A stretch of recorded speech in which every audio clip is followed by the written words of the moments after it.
For the Jivarone tribes of the Amazon, shrunken heads were sacred, but when outsiders discovered the eerie Tsantsas, demand exploded, fueling a black market of forgery, exploitation, and murder.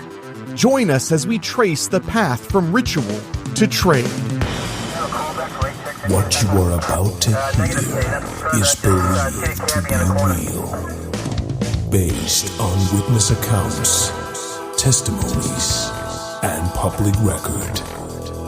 This is terrifying and true.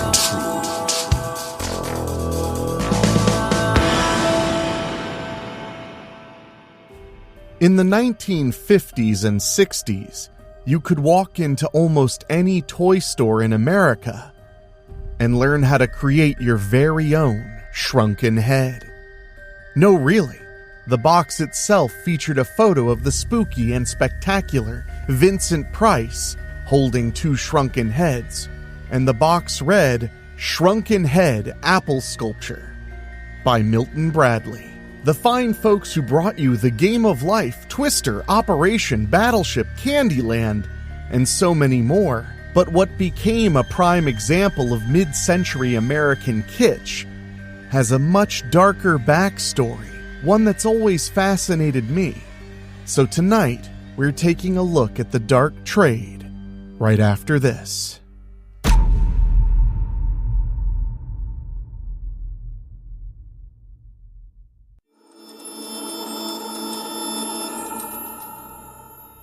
Deep in the rainforests of South America, an ancient and chilling practice once struck fear into the hearts of outsiders.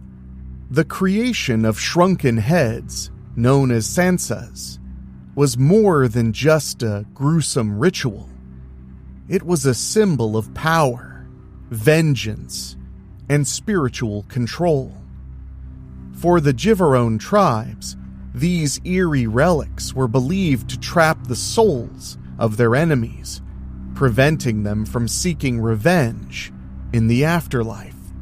But as European explorers ventured into the region, fascination turned into greed. Shrunken heads became highly sought-after trophies, fueling a dark trade that blurred the lines between tradition and exploitation. Demand skyrocketed, and what was once a sacred ritual soon became a business, one that led to counterfeit Tsantsas, brutal killings, and a black market that spanned continents. Over time, the eerie allure of shrunken heads made its way into popular culture, appearing in museums, films, and even children's books. Yet, behind the macabre fascination lies a troubling history, one that raises unsettling questions about morality, curiosity, and the consequences of turning sacred artifacts into commodities. Were these heads truly mystical objects, or were they simply grim souvenirs from an often misunderstood world? Shrunken heads, known as Tsantsas, were created by the Jivaroan peoples of the Amazon rainforest, primarily as a means of trapping the souls of their defeated enemies. This practice was deeply intertwined with their spiritual and cultural beliefs, passed down through generations as an essential part of their warrior traditions.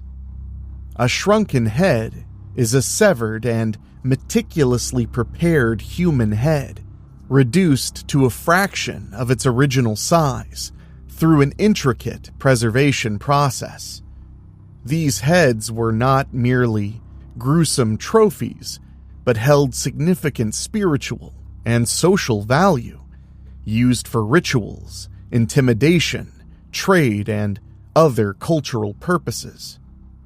Headhunting, the act of taking an enemy's head as a symbol of victory, has been documented in various regions across the world for thousands of years.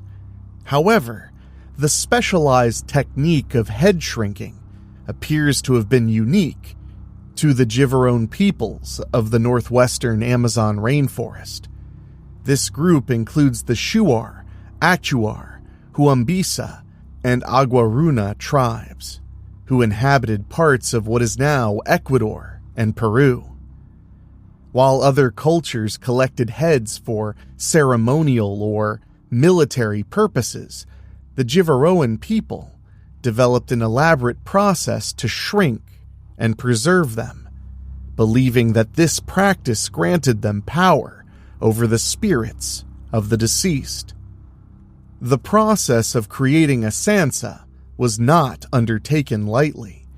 It was reserved for warriors who had successfully killed an enemy in battle.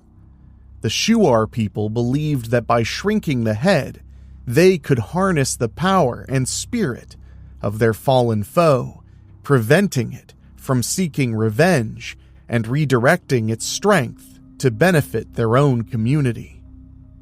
Tribal leaders often displayed these heads in prominent locations, not only as trophies of conquest, but also as a means of deterring potential threats. The sight of these eerie, miniature heads served as a warning to outsiders, reinforcing the strength and dominance of the tribe. The physical appearance of a shrunken head is unmistakable, characterized by distinct features that result from the shrinking process. Due to the preservation techniques used, the facial structure undergoes significant changes, leading to mandibular prognathism, or facial distortion, and a pronounced narrowing of the forehead. The skin becomes leathery and darkened, while the lips are often sewn shut to symbolize the containment of the spirit within. Despite their small size, shrunken heads maintain remarkable detail, retaining recognizable facial features of the individual they once belonged to. The ritual of shrinking a head did not end with the preservation process. It was followed by a series of elaborate ceremonies and feasts. Among the Shuar and Achuar, these gatherings were essential for honoring the victory and reinforcing the tribe's connection to their ancestors and the spiritual world. Feasting, singing, and dancing played a central role in these events, as warriors celebrated their triumph and reaffirmed their status within the community. The Tsantsas were often incorporated into sacred rituals designed to appease spirits, ensuring the soul of the fallen enemy would remain trapped and unable to bring harm to the victor or their tribe. What might be running through your mind right now is, how exactly is a shrunken head created? The process of making a Tsantsa was highly intricate and required very careful attention to detail. It began immediately after an enemy was slain, as the victorious warrior would sever the head from the body. This was done with a swift cut at the neck, ensuring the head remained intact for the preparations process.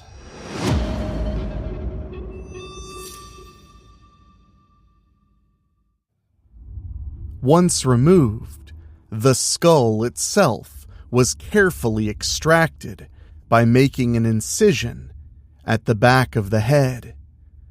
The Jivarone tribes took great care to preserve the skin, as it was the key to the final product.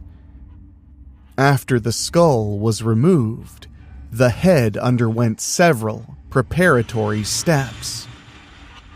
The eyelids were sewn shut using plant fibers, and the mouth was skewered closed with wooden pegs to prevent its opening. This was not merely for appearance. Tribal beliefs held that sealing the eyes and mouth would prevent the spirit of the fallen enemy from escaping, and likely seeking revenge. Red seeds were placed beneath the nostrils, adding to the ritualistic symbolism. The lips were further secured with 3 palm pins, reinforcing the idea that the spirit was trapped inside. Every step carried deep spiritual significance, ensuring that the enemy's soul remained powerless. With the head now prepared, the next phase involved removing excess fat and flesh to facilitate the shrinking process. A wooden ball was inserted beneath the remaining skin to help the head maintain its shape as it was treated. The flesh was then placed in a pot of boiling water, which had been infused with a variety of herbs rich in tannins. These natural compounds acted as a preservative, tightening the skin and preventing decay. The head was boiled for a precise amount of time. Too long, and it would become soft, short, and it wouldn't shrink properly. This step was essential in reducing the head's size while maintaining its recognizable human features. Once boiled, the head had to be carefully dried and reshaped. Hot rocks and sand were placed inside the head and gently rotated to ensure even drying.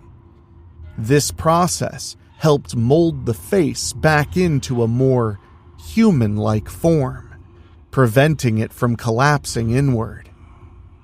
The tribesmen would continuously adjust the shape as the drying continued, ensuring the facial features remained distinguishable.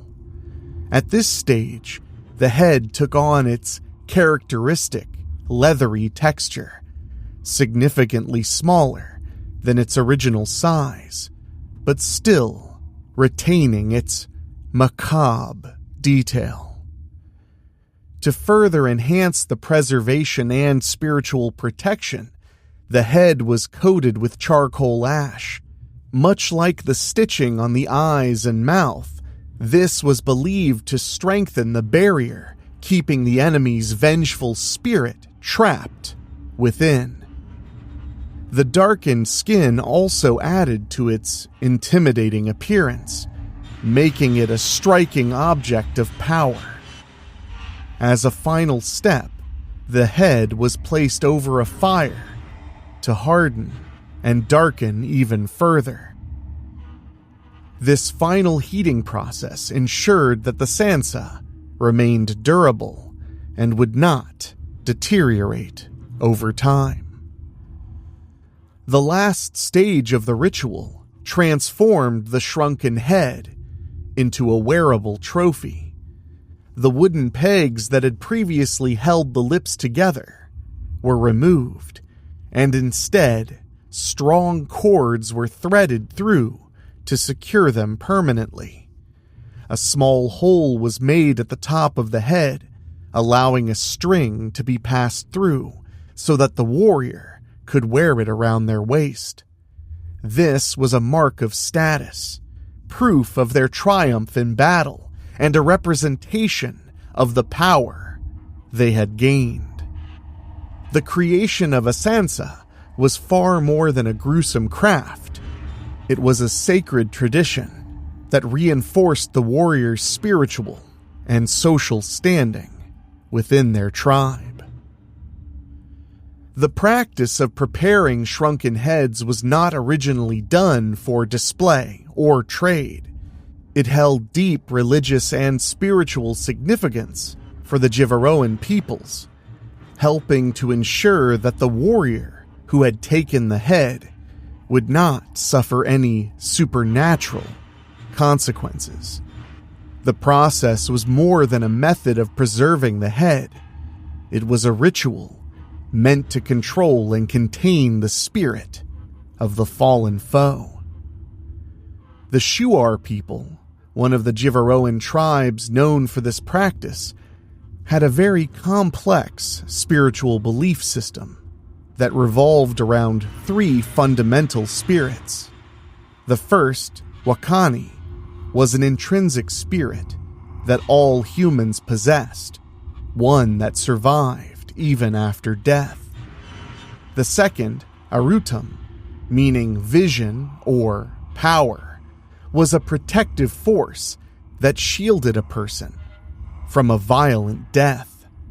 However, if someone carrying an Arutam spirit was killed, the third type of spirit, Muazzak, emerged.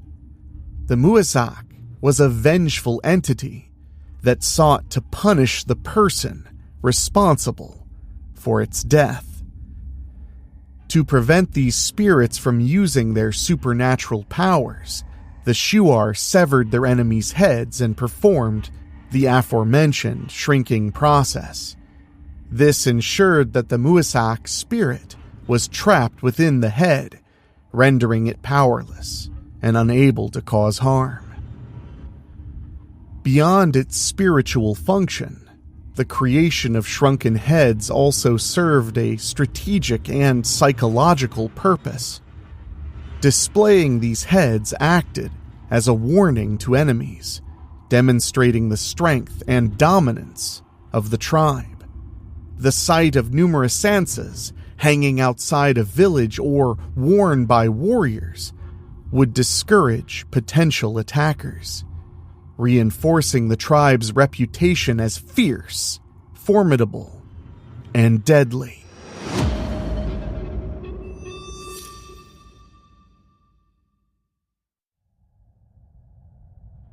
Despite the importance of these trophies, the warriors who obtained them did not keep them for long.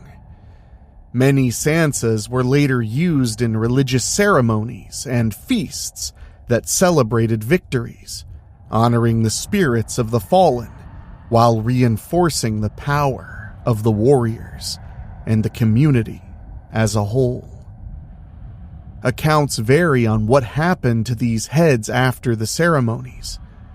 Some sources suggest that they were discarded after serving their spiritual purpose, while others indicate that they were stored or passed down within the tribe.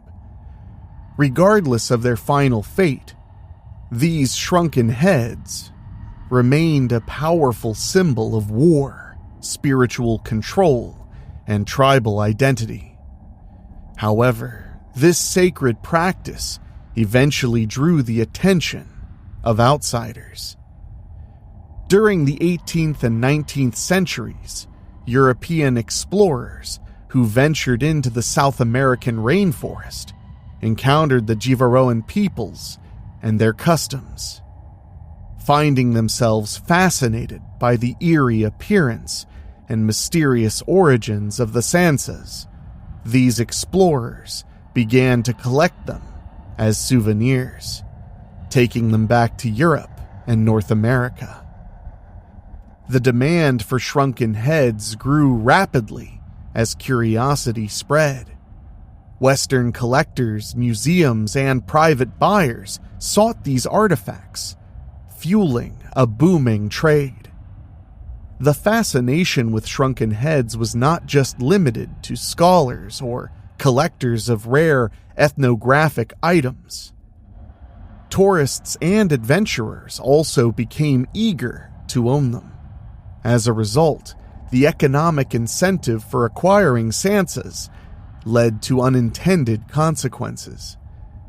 With a growing market, the rate of killings increased, as some tribes sought to produce more heads to meet the demand.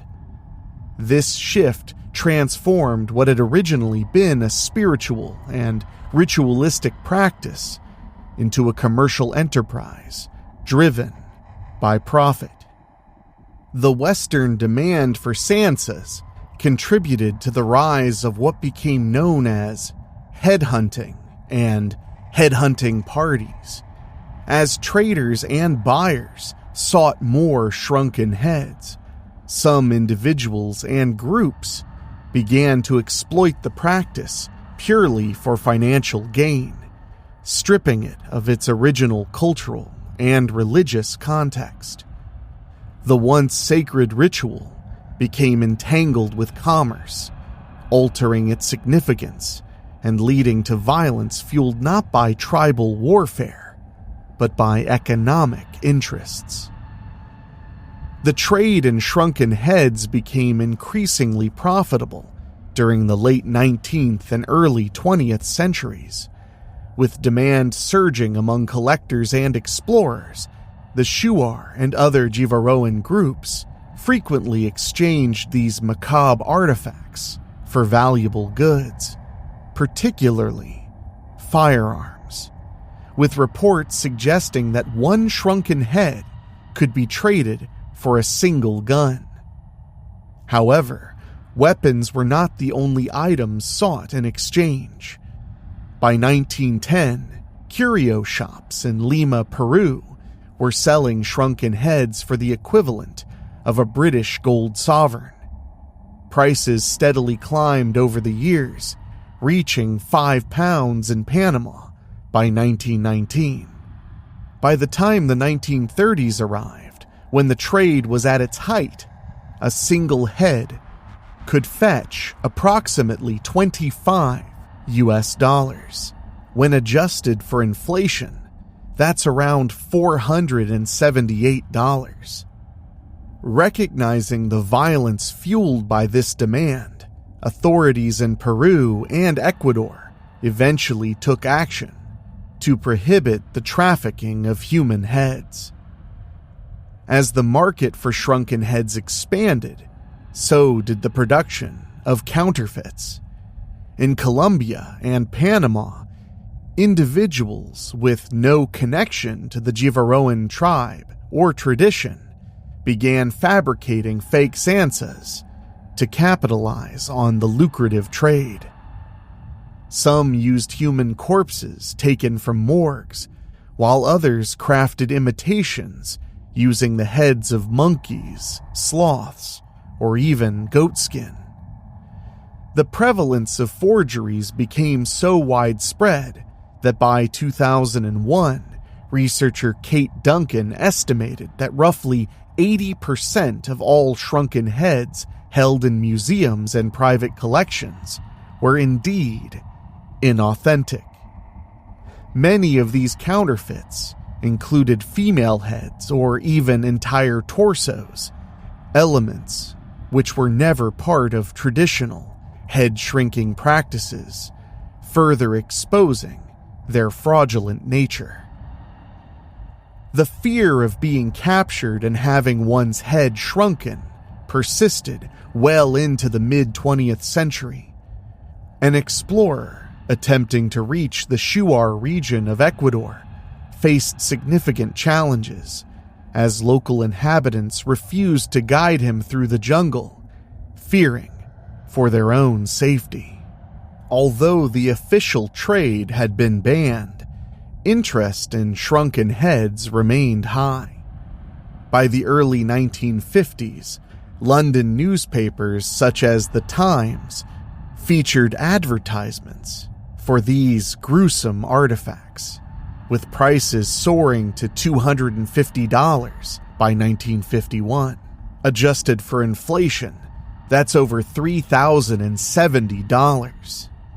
An astonishing increase compared to earlier decades. Despite efforts to curb the trade, shrunken heads continued to be regarded as rare and valuable collector's items, driving ongoing fascination with the practice. Shrunken heads have also found their way into popular culture, often depicted in fictionalized or exaggerated ways.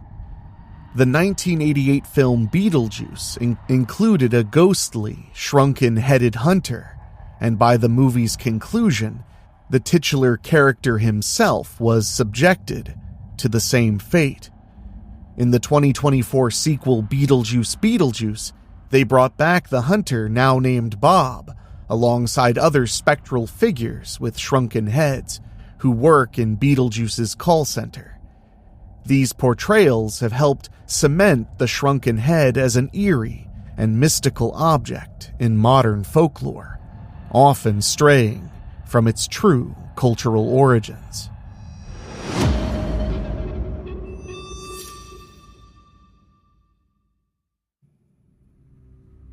Beyond film, references to shrunken heads have appeared in television and literature as well. A 1990 commercial for the video game Dr. Mario featured a playful nod to head shrinking, set to a modified version of the song Witch Doctor. The Goosebumps book, How I Got My Shrunken Head, released in 1996, introduced young readers to the legend by telling the story of a boy who receives a mysterious head from his aunt, which grants him supernatural abilities. Such portrayals have reinforced the image of shrunken heads as objects of mystery and intrigue, even as they deviate from their actual historical and cultural significance. In recent years, growing ethical concerns have led institutions to reevaluate their collections of shrunken heads. In 1999, the National Museum of the American Indian returned its Tsantsas to Ecuador as part of a broader movement toward repatriation. Most countries have since outlawed the trade of human shrunken heads, though replica versions made from animal hides or leather continue to be produced for the tourist market. In 2019, Mercer University repatriated a shrunken head from its collection, citing the Native American Graves Protection and Repatriation Act as an influence. Similarly, in 2020, Oxford University's Pitt Rivers Museum removed its shrunken head collection following an ethical review that had begun in 2017. This decision was part of a larger effort to, quote, decolonize museum exhibits and avoid perpetuating stereotypes about the cultures from which these artifacts originated. The story of shrunken heads is a haunting mix of tradition, exploitation, and curiosity.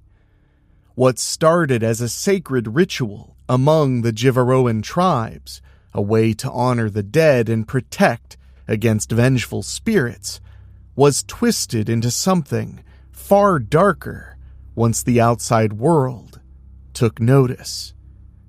The demand for these eerie artifacts fueled a gruesome trade, turning sacred objects into commodities and leading to deception, violence, and in some cases, downright murder. Though many museums and institutions have since removed shrunken heads from their collections and worked to return them to their rightful origins, the fascination never really disappeared. These relics still appear in pop culture, from movies to books, often stripped of their true meaning and context, reduced to little more than eerie curiosities. But behind the macabre allure lies an uncomfortable truth. At what point does interest become exploitation? And how often has history been rewritten by those who sought to profit from what they barely understood? Terrifying and True is narrated by Enrique Couto. It's executive produced by Rob Fields, Mark Shields, and Bobbletopia.com. And produced by Dan Wilder, with original theme music by Ray Mattis. If you have a story you think we should cover on Terrifying and True, send us an email at weeklyspooky@gmail.com. And if you want to support us for as little as $1 a month, go to weeklyspooky.com/join. Your support for as little as $1 a month keeps the show going. And speaking of, I want to say an extra special thank you to our Patreon podcast boosters, folks who pay a little bit more to hear their name at the end of the show. And they are Kate and Lulu, Jessica Fuller, Johnny Nix, Jenny Green, Amber Hansford, Brent McCullough, Karen Ouimet, Jack Kerr, and Craig Cohen. Thank you all so much, and thank you for listening. We'll see you all right here next time on Terrifying and True.